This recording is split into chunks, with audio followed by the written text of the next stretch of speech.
एक सवाल है आपसे, क्या आपने कभी एक साल में अपने आप को इतना बदलते हुए देखा है कि लगता है जैसे पुरानी जिंदगी किसी और की थी। 2024 मेरे लिए वैसा ही साल था।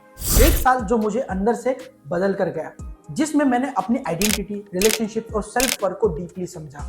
आज मैं आपको वही लेसन शेयर करना चाहता हूँ जो शायद आपके भी काम आ सकते हैं। Hi, I am Shubham Wankhede, founder of Elip platform और एक इंसान जो हर दिन कुछ नया सीखने और अपने आप को बेहतर बनाने में बिलीव करता है। 2024 मेरे लिए सिर्फ माइलस्टोन का साल नहीं था, ये एक ऐसा सफर का साल था जो मुझे ज्यादा अवेयर, कॉन्फिडेंट और ग्रेटफुल बनाकर गया।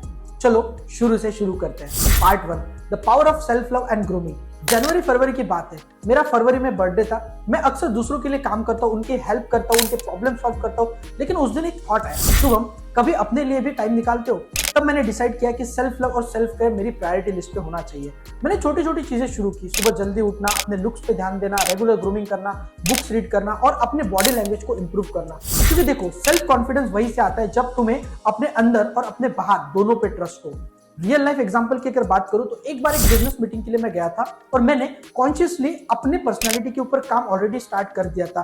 बुक्स रीड करके अपने कॉन्फिडेंस को बिल्ड कर चुका था। अपनी प्रेजेंस मैंने उस मीटिंग में बनाई। उसका इंपैक्ट ये हुआ कि क्लाइंट ने मीटिंग के एंड में मुझे कहा, योर कॉन्फिडेंस इज कंटेजियस। तो समझा कि ग्रूमिंग और सेल्फ लव का डायरेक्ट इंपैक्ट होता है आपकी अपॉर्चुनिटीज पे। Part 2, lessons from my trips.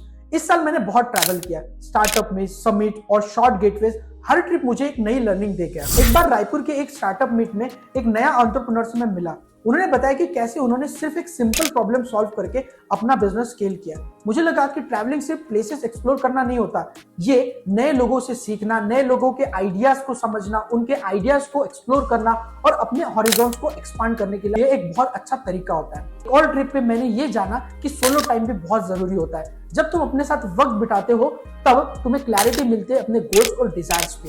Part 3, relationship learning. Relationships का एक अलग ही चैप्टर था इस साल। मैंने रियलाइज किया किसी भी रिलेशनशिप में सबसे जरूरी होता है कम्युनिकेशन और ट्रस्ट। एक रियल मोमेंट शेयर करना चाहूंगा। एक दोस्त के साथ मिसअंडरस्टैंडिंग हुई, मैं उसे सुलझा नहीं रहा था। एक दिन सोचा कि अगर अभी नहीं बात की तो ये फ्रेंडशिप खत्म हो जाएगी। उस रात मैंने अपने ईगो को साइड पे रखा और पहले सॉरी बोला। वो बात समझ आई कि हेल्दी रिलेशनशिप मेंटेन करने के लिए हमें अपने ईगो को हमेशा प्रायोरिटाइज नहीं करना चाहिए। Part 4, the movement that change everything. अप्रैल में अकोला में अपना ऑफिस लॉन्च किया। एक तरफ खुशी थी, लेकिन दूसरी तरफ एक हैवी रिस्पॉन्सिबिलिटी का रियलाइजेशन था। मुझे समझ आया कि फिजिकल अचीवमेंट्स तभी मीनिंगफुल होती है जब आप मेंटली और इमोशनली प्रिपेयर्ड हो उन्हें हैंडल करने के लिए। सेल्फ ग्रोथ और रिलेशनशिप्स के लर्निंग ने मुझे यहां तक पहुंचाया। Part 5, health is wealth. Travel और काम के प्रेशर के बीच एक हेल्थ इशू का सामना मुझे करना पड़ा। ये एक वेकअप कॉल था कि अगर तुम अपने करियर और गोल्स के पीछे भागते जाओगे बिना अपने हेल्थ का ध्यान रखे तो सब कुछ एक दिन रुक जाएगा। उस दिन मैंने डिसाइड किया कि अपने बॉडी के लिए कॉन्शियस एफर्ट्स करूंगा। मैंने 100 डे का वर्कआउट स्ट्रिक शुरू किया और इंस्टाग्राम पर हर स्टेप को डॉक्यूमेंट किया। हर दिन एक रिमाइंडर था कि आप अपनी हेल्थ के बिना कुछ भी नहीं हो, क्योंकि मैं 4 से 5 दिन हॉस्पिटल में एडमिट था just because of my health issue. Part 6, achievement and reflection. इस साल मैंने self help book elevate launch की, जो रीडर्स के साथ कनेक्ट हुई और उनके लाइफ में रियल चेंज लाई। एक और बड़ा माइलस्टोन था एलिप प्लेटफॉर्म का रेवेन्यू 7.5x करना और नए नेशनल और इंटरनेशनल क्लाइंट के साथ काम करना। ये सब कुछ इस एक माइंडसेट की वजह से पॉसिबल हुआ जो सेल्फ लव, कंसिस्टेंसी और लर्निंग के बेस था। 2024 ने मुझे एक चीज सिखाई कि ग्रोथ हर एस्पेक्ट में जरूरी है, चाहे वो सेल्फ लव हो, रिलेशनशिप हो या आपका करियर।